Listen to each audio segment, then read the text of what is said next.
प्रणाम।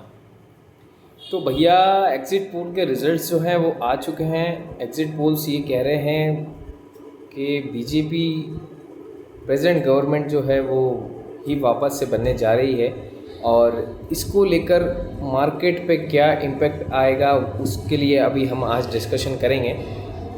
तो बेसिकली आप सभी को सबसे पहले नमस्कार, और ये कहूँगा कि अगर आप चैनल पर नए हैं तो सबसे पहले चैनल को सब्सक्राइब ज़रूर कर लीजिए। अगर वीडियो अच्छा लगेगा तो लाइक का बटन ज़रूर प्रेस करिएगा, और उन लोगों तक शेयर भी करिएगा जो कि स्टॉक मार्केट में या इन्वेस्टमेंट करते हैं म्यूचुअल फंड्स में। अब बात करते हैं मार्केट को लेके कि मार्केट की क्या सिचुएशन है। तो देखिए, मार्केट में पिछले कुछ दिनों को लेके ये कहें कि एक न्यूज़ आई थी जब मोदी जी ने कहा था कि स्टॉक मार्केट का सिस्टम जो है हैंग हो जाएगा अगर बीजेपी सरकार आती है तो।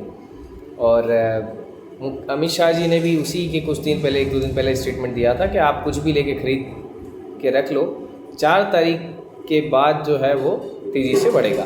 तो ऐसा हमारे दो बड़े बड़े बिग पॉलिटिशियंस, एक प्राइम मिनिस्टर और एक होम मिनिस्टर अमित शाह जी, दोनों ने ये वाली बात कही थी।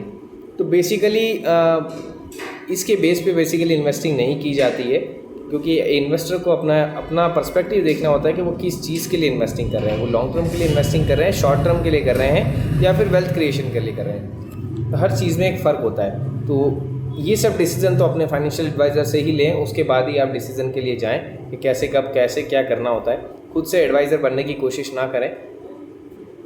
मार्केट की क्या सिचुएशन रहती है, तो मार्केट की सिचुएशन की मैं अगर बात करूं आपसे, तो मैं आपको ये कहूँगा कि मार्केट में फॉरेन इन्वेस्टर जो है बहुत तगड़े लेवल पर शॉर्टिंग करके गए हैं, मतलब मार्केट को शॉर्ट बेच के गए हैं।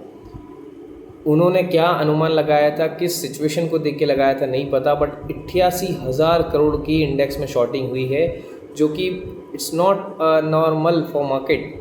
अब कल जब बाज़ार खुलेगा तो मुझे लगता है बाज़ार गैप अप होगा।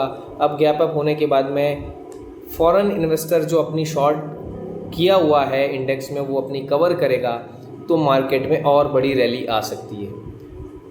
उसके बाद में अगर वो कवर नहीं करता है, वो अगर ऊपर के लेवल से और शॉर्ट करता है, तो यहाँ पर हमको बाज़ार में देखने वाली बात है कि बाज़ार में होता क्या है। बट जनरली ऐसा होता नहीं। जब कोई बहुत बड़ी पॉजिटिव न्यूज़ आती है तो फिर हम और शॉर्ट नहीं करने की बजाय वहीं पर अपनी शॉर्ट को कवर करते हैं और फिर नई पोजीशन इनिशिएट करते हैं। तो स्टॉक मार्केट में कैसा मूवमेंट होने वाला है, तो कल मुझे लगता है कि एक बहुत बड़ा गैप अप होने वाला है या बहुत बड़ा मूव आने वाला है 3 तारीख को स्टॉक मार्केट में। तो जिन्होंने इन्वेस्टमेंट पहले कर रखे हैं या फिर जो ऑलरेडी अभी कुछ समय 30-31 तक इन्वेस्टमेंट किए हैं, उनको तो मुझे लगता है कि बहुत अच्छा बड़ा पैसा बनने वाला है बाज़ार में, क्योंकि कुछ समय के लिए बाज़ार अभी स्टेबिलिटी नहीं लेगा, कंसोलिडेशन फेस नहीं लेगा। जब अगर 4 तारीख को एग्जैक्ट रिजल्ट आ गए, अभी तो एग्जिट पोल के रिजल्ट्स आए हैं जो कि कह रहे हैं कि 360, 365 सीट, 352 के ऊपर, जो पिछली सरकार बनी थी उससे भी ऊपर सीट आएगी। अगर ऐसा होता है तो आप यकीन मानिए कि बाज़ार में तेज़ी कंटिन्यू रहने वाली है। सब सेक्टर को वही ग्रोथ जो एक्सपेक्टेड थी पहले, वही ग्रोथ मिलने वाली है। पॉलिसी में चेंजेस नहीं होने वाले हैं, गवर्नमेंट की पॉलिसी वही रहने वाली है।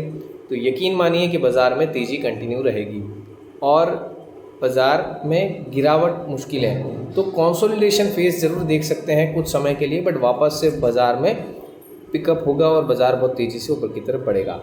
आप अगर इन्वेस्टमेंट करने का अब इस हाई लेवल पे प्लान कर रहे हैं, तो अगर लॉन्ग टर्म पर्सपेक्टिव है तो ज़रूर करिएगा, कोई इशू नहीं है। ये भी हाई लेवल नहीं है क्योंकि बाज़ार यहाँ से बहुत लंबा जाने वाला है, 1,00,000-1.5 लाख का सेंसेक्स जाने वाला है लॉन्ग टर्म पर्सपेक्टिव से। शॉर्ट टर्म के लिए मैं उनको सतर्क करना चाहूँगा जो कि शेयर बाज़ार में ट्रेडिंग करते हैं। ध्यान रखिएगा, बड़ी मेहनत से पैसा आप लोग कमाते हैं, और अगर आप शेयर बाज़ार में इस तरीके से डायरेक्ट पैसा लगा देंगे, आपको नॉलेज नहीं है कब कहाँ बेचना है, कब कहाँ निकलना है, तो आप अपने पैसे का बड़ा नुकसान कर सकते हैं। फिर से यही कहूँगा कि F&O future and option trading से दूर रहें। बड़ी मेहनत से पैसा कमाते हैं, स्टॉक मार्केट में पैसा लालच में आके लूज़ कर देते हैं, और थोड़े से लालच के चक्कर में हम जो मेहनत से पूंजी जमा करते हैं वो हमारी चली जाती है।